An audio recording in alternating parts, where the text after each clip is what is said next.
You thought the UFC news cycle was slowing down? Think again, because today's headlines are packed with potential super fights, surprising reactions, backstage drama, and some brutally honest fighter admissions that fans don't usually hear. Let's start with something that immediately caught the attention of hardcore fans. Dustin Poirier might not be done yet. According to recent social media chatter, there's now real momentum behind the idea of a trilogy fight between Dustin Poirier and Justin Gaethje. MMA journalist Kevin Kay sparked the conversation when he posted on Instagram suggesting that after UFC 324, Justin Gaethje may now hold a stronger resume than Poirier in terms of accomplishments. That take alone set off debate across the MMA community. Former UFC fighter Josh Thompson then jumped into the comments and said he'd love to see Poirier return for one last run, specifically to settle things with Gaethje. That's when things got interesting, because Poirier himself responded with a simple but powerful message. He'd come back for that fight. Just like that, a trilogy that many fans thought was never happening is suddenly back on the table. Meanwhile, Gaethje was involved in a completely different kind of exchange online. During his bout with Paddy Pimblett, Bilal Muhammad tweeted that Justin's habit of dipping his head could leave him open to a dangerous knee or uppercut. Gaethje saw the tweet and replied with calm confidence, saying the movement was intentional, that it was bait. Bilal then responded back, congratulating him and admitting that the strategy worked. Moments like these are small, but they give fans a glimpse into how calculated these elite fighters really are. Now let's talk about Tom Aspinall, because his situation is becoming more confusing by the day. Dana White's comments during the UFC 324 post-fight press conference raised more questions than answers. When asked about Aspinall's eye condition and whether a rematch was in the works, Dana sounded frustrated and hesitant. He admitted he wasn't even fully sure what was happening medically, mentioning possible injections, maybe surgery, maybe a second procedure, but clearly didn't want to go too deep into it publicly. Aspinall later reacted to the situation himself, joking that he was catching strays from Dana's comments while sitting in his own living room.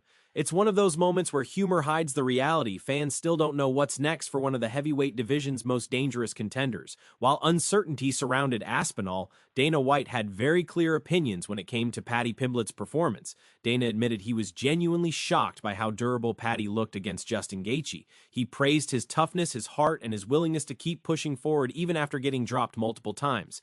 But he also made it clear that he thought Paddy's game plan was flawed. According to Dana, Paddy went into the fight fully committed to standing and trading, even when it became obvious that the smarter approach would have been to mix in takedowns. Dana said that while toughness is admirable, a fighter also has to know when to adjust. Going to war might win fans, but it can cost years off a career. Still, he made sure to emphasize respect for both fighters, especially considering the punishment Paddy absorbed and continued to fight through. Robert Whittaker also weighed in on the situation, and his perspective carried weight. Whittaker said that while he understands why fans worry about how much damage Paddy took, he believes Paddy's youth works in his favor. In his view, some fighters come out of brutal fights broken, others come out transformed, and he thinks Paddy has the mindset to turn this experience into fuel for growth. However, Whittaker didn't hold back when the conversation turned toward the elite level. He made it clear that the version of Justin Gaethje who fought Paddy would not beat Ilia Topuria. In fact, Whittaker went further, saying that Ilia's striking, timing, instincts, and overall skill set are on a completely different level right now. According to him, serious changes would need to happen in Gaethje's camp for that matchup to even become competitive. That's a massive statement, and one that will definitely spark debate. Fans also got a unique perspective from Max Holloway, who was live reacting as the fight unfolded.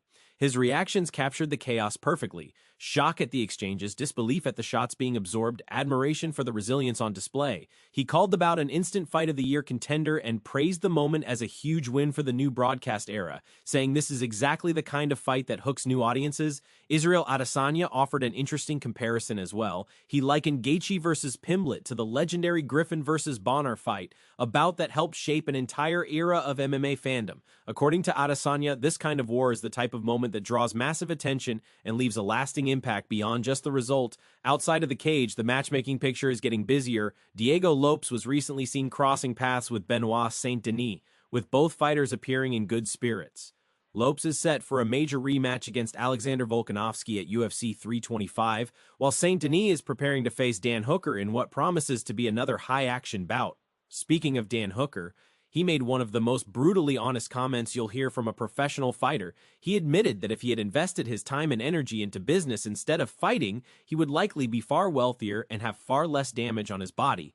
He joked about the sport, but there was real truth behind his words. It's a reminder that behind the highlight reels and walkouts are human beings paying a heavy price. Dominic Cruz also had an emotional moment this week after being inducted into the UFC Hall of Fame. He described the experience as feeling similar to winning the belt again. Standing on that stage, looking down at the crowd, brought back memories of career-defining moments. He expressed gratitude toward the organization for honoring fighters in that way and said it made him feel truly respected and appreciated. Then there's the ongoing debate that refuses to die: who has the more legendary career, Justin Gaethje or Dustin Poirier? Henry Cejudo was asked directly, and he didn't hesitate. He gave the edge to Gaethje, pointing out that while both men have losses, Gaethje's fights consistently deliver unforgettable moments. According to Cejudo, Gaethje has never been in a boring fight, has always given everything to the fans, and embodies exactly what Hall of Fame careers are built on. It wasn't a knock on Poirier. It was praise for the kind of impact Gaethje has had every time he steps inside the cage. In another moment that caught attention online, a video was released showing Jean Silva becoming emotional after seeing a UFC title up close. Khamzat Chimaev commented on the post, telling him that instead of crying, he should focus on hard work, adding a laughing emoji that split fans between those who saw it as motivation and those who thought it was cold.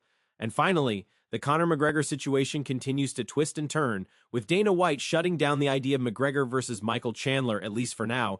Ariel Helwani suggested the UFC may explore different directions. One possibility? A blockbuster matchup between Conor McGregor and Paddy Pimblett.